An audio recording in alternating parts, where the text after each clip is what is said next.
오늘 역대하 13장 함께 13절에서 22절의 말씀을 살펴봤는데, 오늘 말씀의 제목은 여호와를 의지하였음이라입니다. 한번 따라하시겠습니다. 여호와를 의지하였음이라. 여러분, 여호와 하나님을 의지하는 성도 되시기를 주님의 이름으로 축복합니다. 솔로몬 왕의 아들 르호보암이 17년을 다스리다가 죽고 뒤를 이어서 그 아들이 아비야가 왕이 되었습니다. 한편 북이스라엘은 여전히 여로보암이 통치하고 있었는데요, 남북 간에 본격적으로 큰 전쟁이 벌어지게 됐습니다. 남유다의 아비야가 왕이 된 지 3년 만에 일어난 전쟁이었습니다. 마치 우리나라도 보면은 6.25 전쟁이 일어나기 전에 그 접경 지역에서 계속 남북 간에 크고 작은 전투가 있었잖아요. 그런 국지전이 일어나다가 6.25 전쟁이라는 큰 전쟁이 발발하지 않습니까? 마찬가지로 이 북이스라엘과 남유다가 갈라지고 나서 크고 작은 그런 전투들이 계속해서 일어났었어요. 그러다가 이 아비야가 3년 왕이 된 지 3년 됐을 때에 본격적인 큰 전쟁이 발발했습니다. 북이스라엘이 10개 지파가 함께 북이스라엘을 형성을 했고, 남유다는 유다 지파밖에 없었어요. 근데 이 유다 지파에 베냐민 지파도 힘을 합했습니다. 그래서 북이스라엘은 10지파, 남유다는 2지파가 하나의 동맹을 이뤄서 나라를 이뤘는데, 여러분 언뜻 봐도 북이스라엘이 강할 것 같습니까? 남유다가 강할 것 같습니까? 제가 너무 어려운 질문을 드렸죠?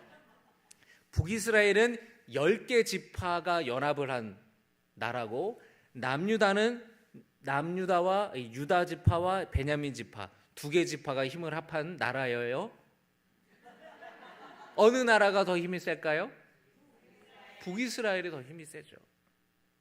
북이스라엘이 훨씬 더 인구도 많고 군사들도 많았습니다.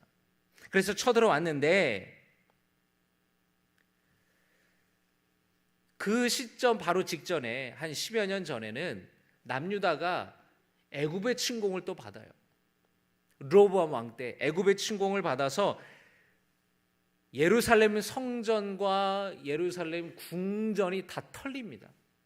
그래서 솔로몬 왕 때에 금으로 만든 방패와 온갖 보물들을 애굽에 다 뺏겨버립니다. 탈탈 털려요. 그랬으니 이 남유다 입장에서는 이미 애굽에게 한번 크게 패하고 나라가 망하기 직전까지 갔다가 겨우 이 나라가 보존이 되었는데, 북이스라엘이 쳐들어왔으니 이 전쟁은 굉장히 승리하기 어려운 버거운 전쟁이었다라는 것이에요. 새롭게 남유다의 왕이 오른 아비야가 군사들을 다 총동원했습니다.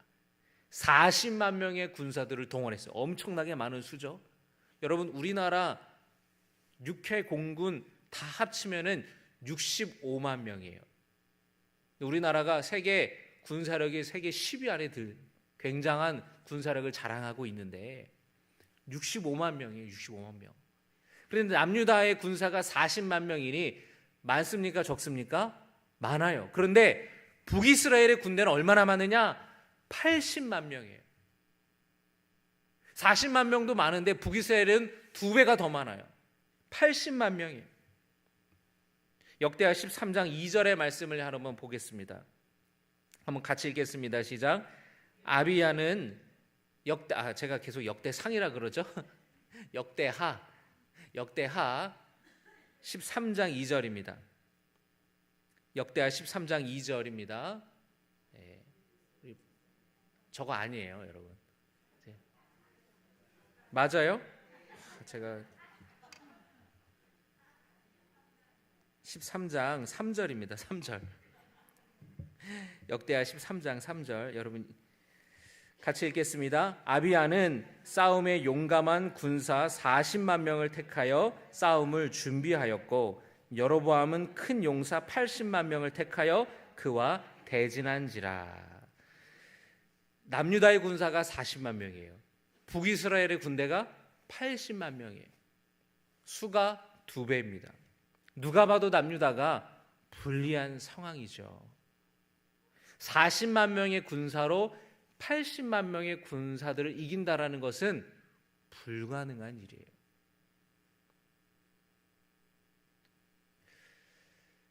남유다 아비야 왕은 자기 아버지 르호보암 왕 때부터 북이스라엘의 이 싸움을 겨우 버텨왔다라는 것을 모르지 않았어요. 참 근심이 있었겠죠. 왕으로서 걱정도 되고 어떻게 해야 되나, 백성들도 두려워했을 겁니다.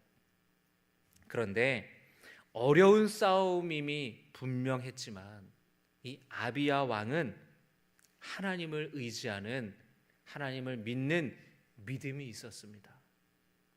여러분, 우리가 처한 형편과 상황이 어려울지라도 믿음을 잃지 않는다면 분명히 하나님이 도와주시고 하나님이 우리를 구원하시고 빠져나갈 길을 열어주시고 승리할 수 있는 하나님의 도움이 있다라는 것을 여러분 믿으시기를 주님의 이름으로 축복합니다.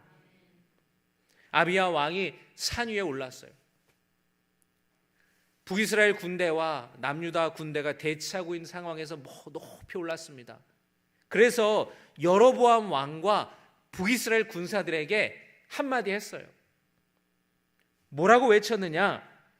하나님께서 소금 언약으로 이스라엘을 다윗과 그 자손에게 영원히 주신 것을 너희가 알지 않느냐라고 말했습니다. 이 소금 언약이라는 이야기를 하는데, 소금은 여러분 변하지 않는 영구함을 의미하는 거예요. 하나님께서 다윗과 맺으신 언약은 영원히 변하지 않는 언약이라는 겁니다. 하나님은 어떤 언약을 맺으셨습니까? 다윗이 성전을 건축하려고 했을 때 하나님께서 그 마음을 기뻐 받으시면서 오히려 하나님께서 내가 너를 위한 집을 지어주겠다, 너를 위한 집을 세워주겠다. 그 집이 무엇이었습니까? 다윗 왕조였어요. 다윗 자녀들에게, 아들들에게 대대로 이어진 아들들이 계속해서 왕위를 하나님께서 지켜주시겠다고, 다윗 왕조를 세워주시겠다고 주님이 약속하셨는데 그 약속을 상기시키는 겁니다. 너네 그 약속 알고 있지 않느냐라는 거예요. 아비야 왕은 북이스라엘 왕인 여로보암이 하나님의 뜻을 거역한 반역자고 또 금송아지를 앞세운 우상숭배에 앞장섰고 하나님을 섬기는 레위 자손들과 제사장들을 쫓아냈던 장본인이다, 저놈이 나쁜 놈이다 라고 여로보암을 호통치는 거예요. 그러면서 아비야 왕이 이어서 말하기를 하나님이 우리와 함께 하신다고, 우리는 하나님을 배반하지 않았다고, 하나님을 섬기는 제사장들이 매일 아침 저녁으로 하나님을 제사하고 분향하며 하나님을 섬기고 있고 우리는 하나님의 말씀을 따르고 있다고, 하나님은 우리와 함께 하사 우리의 머리가 되신다고, 우리를 공격하는 것은 하나님을 공격하는 것이다 라고 하면서 전쟁의 부당함을 고발하고 있는 거예요. 그리고 북이스라엘이 정당성이 없는 왕조라는 것을 지금 너네들이 지금 무슨 짓을 하는 거냐고, 못된 짓 하는 거라고 그렇게 외치고 있는 것입니다. 그런데 이 이야기를 들었을 때에 여로보암이 군사들을 물리지 않았어요. 그럴 생각이 전혀 없었습니다. 북이스라엘은 자신들이 군사들이 수가 훨씬 더 많은 그 이점을 활용해서 남유다를 치려고 했어요. 군사들을 남유다 뒤로 돌렸습니다. 그래서 지금 남유다 군사들이 앞뒤로 둘러싸인 형국이 돼버렸어요. 위태로운 형국이었고 적의 숫자는 2배였습니다. 여러분, 이 전쟁의 상황이 얼마나 어렵습니까? 후방이 불안한 거예요. 후방이. 앞에 있는 적들과 맞서 싸우기도 바쁜데 뒤에 적들이 또 있는 거예요. 그럼 당연히 우리 군사들이 반으로 쪼개지겠죠. 중과 부적이라는 말이 있지 않습니까? 훨씬 더 많은 적을 상대하기가 어렵다라는 겁니다. 완전히 앞뒤로 둘러싸여서 샌드위치로 완전히 적들에게 둘러싸여 있는, 이건 승리할 수가 없는 그런 싸움이었다라는 거예요. 전투가 시작되었습니다. 이 남유다 백성들, 이 군사들, 또 아비야 왕이 이 두렵고 불안한 마음 가운데에 하나님을 찾았어요. 하나님께 부르짖었어요. 그리고 그 전쟁 가운데에 제사장들이 나팔을 불었습니다. 전쟁을 알리는, 공격 개시를 알리는 나팔이에요. 이 전쟁에서는 나팔을 불었을 때에 그걸 가지고 신호를 보내는 거예요. 공격해라, 후퇴해라, 이런 신호를 주는 건데, 나팔을 불렀다라는 것은 공격해라는 거예요. 눈앞에 있는 적들을 공격하라. 이 남유다 군사들이 부르짖었을 때 누구에게 부르짖었겠습니까? 위기와 어려움 속에서 하나님을 향해 부르짖은 거예요. 여러분이 지금 처해 있는 현실과 상황이 답답하고 막막하고 어렵습니까? 여러분, 하나님께 부르짖어 기도하시기를 주님의 이름으로 축복합니다. 하나님을 의지하시기를 바랍니다. 하나님께서 여러분을 반드시 도와주실 것을 여러분 믿으시기를 주님의 이름으로 축복합니다. 여러분의 대적을 놓고 여러분의 문제를 두고 믿음으로 외치면서 선포하면서 여러분 나아가시길 바랍니다. 여호와 하나님은 나의 목자가 되신다. 하나님은 나와 함께 하신다. 두려워할 필요가 전혀 없다. 여러분 믿음으로 그렇게 고백하시기를 주님의 이름으로 축복합니다. 여러분이 말로 외치는 대로 이루어질 줄로 믿습니다. 남유다 왕 아비야와 군사들은 하나님을 부르짖었어요. 하나님 도와주시옵소서. 하나님 함께 하시옵소서. 하나님이 우리와 함께 하심을 믿습니다. 하나님 적들을 물리쳐 주시옵소서. 그렇게 외치고 부르짖고 기도하고 간구했을 때에 하나님이 함께 하시고 하나님이 도와주신 줄로 믿습니다. 남유다가 하나님을 의지했을 때에 하나님이 함께 하셨어요. 그리고 북이스라엘을 물리쳐 주셨습니다. 여러분 힘들고 어려울 때에 기도를 멈추지 마시기를 바랍니다. 힘들고 어려울 때에 오히려 더 기도의 불을 지피시기를 주님의 이름으로 축복합니다. 더 뜨겁게 우리가 기도해야 돼요. 그 어려울 때에 오히려 하나님을 만날 만한 기회이고 그 어려운 가운데에 하나님의 역사를 경험하는 기회이며 하나님이 반드시 여러분과 함께하여 주실 줄로 믿습니다. 기도할 때에 하나님이 일하기 시작하시는 거예요. 영국의 유명한 성공의 목사님인 윌리엄 템플은 이런 말을 했습니다. 내가 기도하면 우연한 일들이 일어난다. 그러나 내가 기도하지 않으면 우연한 일도 일어나지 않는다. 겉으로 볼 때 우연이죠. 그러나 믿음의 사람들은 그 우연이 아니라 그 배후에 하나님의 도우심이 있다라는 것을 믿는 사람들입니다. 여러분 15절과 17절의 말씀을 우리 함께 읽겠습니다. 시작. 유다 사람이 소리 지를 때에 하나님이 여로보암과 온 이스라엘을 아비야와 유다 앞에서 치시니 할렐루야. 유다 사람들이 소리 지를 때에 하나님이 여로보암과 온 이스라엘을 아비야와 유다 앞에서 치셨다라는 것이에요. 또 계속해서 읽겠습니다. 이스라엘 자손이 유다 앞에서 도망하는지라 하나님이 그들의 손에 넘기셨으므로 아비야와 그의 백성이 크게 무찌르니 이스라엘의 택한 병사들이 죽임을 당하고 엎드러진 자들이 50만 명이었더라. 할렐루야. 군사적으로 열세요. 40만 명의 군사들로 80만 명의 군사들을 맞서 싸워야 되는데 지금 몇 명을 죽였다고요? 80만 명 중에 50만 명을 죽였다고요. 여러분 이거는 불가능한 일이에요. 그런데 하나님은 기도하는 자들에게 역사하셔서 불가능을 가능으로 바꾸시는 분임을 믿으시기를 바랍니다. 여러분 오늘 말씀 가운데 일어난 놀라운 역사가 여러분의 삶 속에, 가정 가운데에, 일터 가운데에 동일하게 함께 하시기를, 동일하게 나타나기를 주님의 이름으로 축복합니다. 성경은 이 역대기는 역사잖아요. 역사의 기록 아닙니까? 이 역사가들은 이 전쟁의 승리의 원인을 18절과 같이 기록하고 있습니다. 18절의 말씀 같이 읽겠습니다. 시작.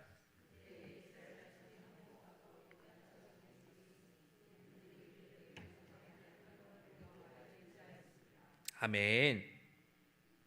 그때에 이스라엘 자손이 항복하고 유다 자손이 이겼으니 이는 그들이 그들의 조상들의 하나님 여호와를 의지하였습니다. 자, 여러분, 전쟁에서 이길 수 있었던 비결 뭐예요?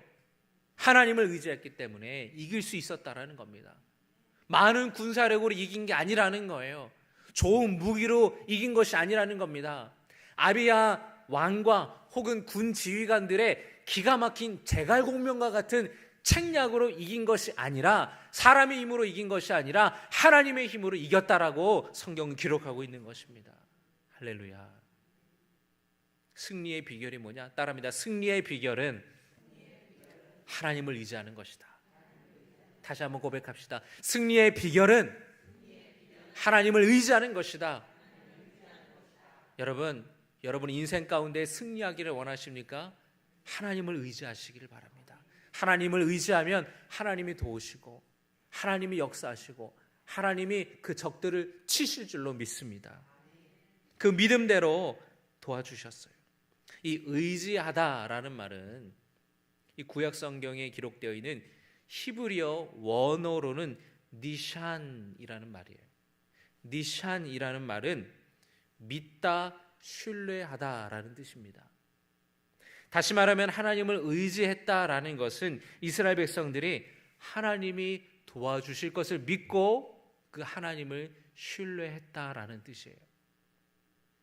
여러분, 이 믿음, 흔들리지 않는 믿음이 여러분에게 있기를 주님의 이름으로 축복합니다. 다윗에게 이 믿음이 있었습니다. 다윗이 골리앗과 싸우러 나갈 때에 다윗에게 이 믿음이 있었어요. 이 신뢰가 있었어요. 다윗이 이야기하지 않습니까?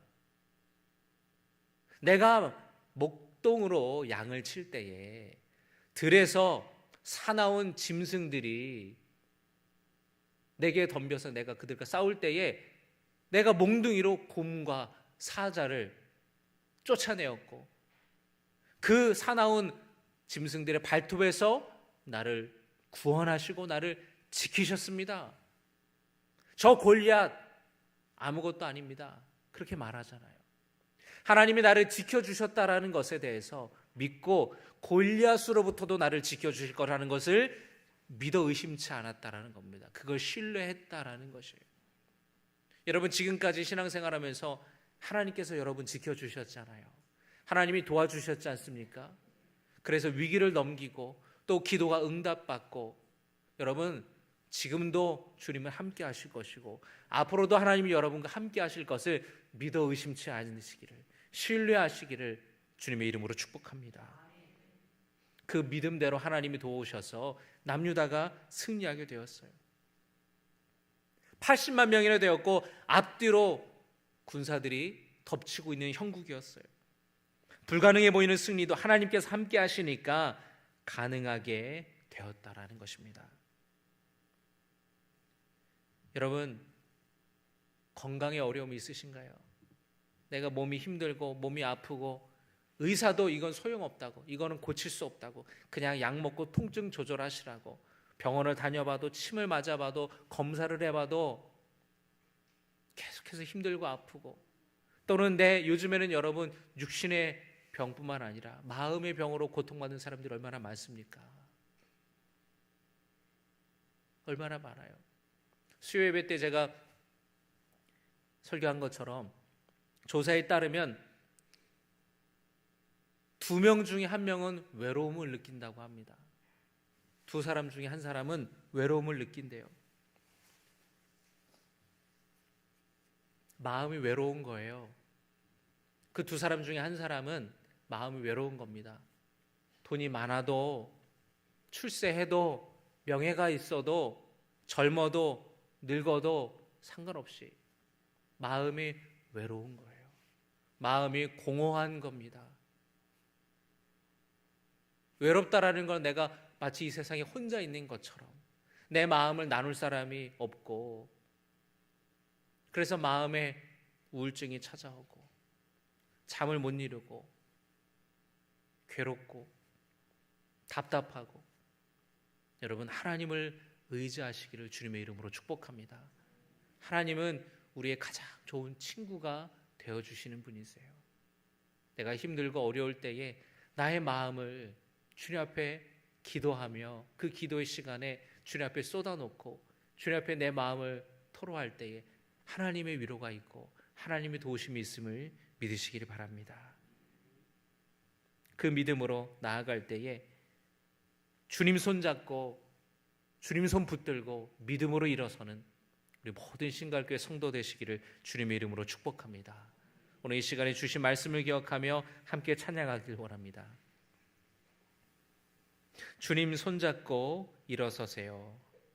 함께 찬양하면서 우리 삶에 고난이 찾아오고 슬픔이 찾아오고 어려운 가운데서도 믿음으로 하나님을 의지하여서 주님 손잡고 일어서는 우리 모든 성도 되시기를 주님의 이름으로 축복합니다. 함께 찬양하시겠습니다.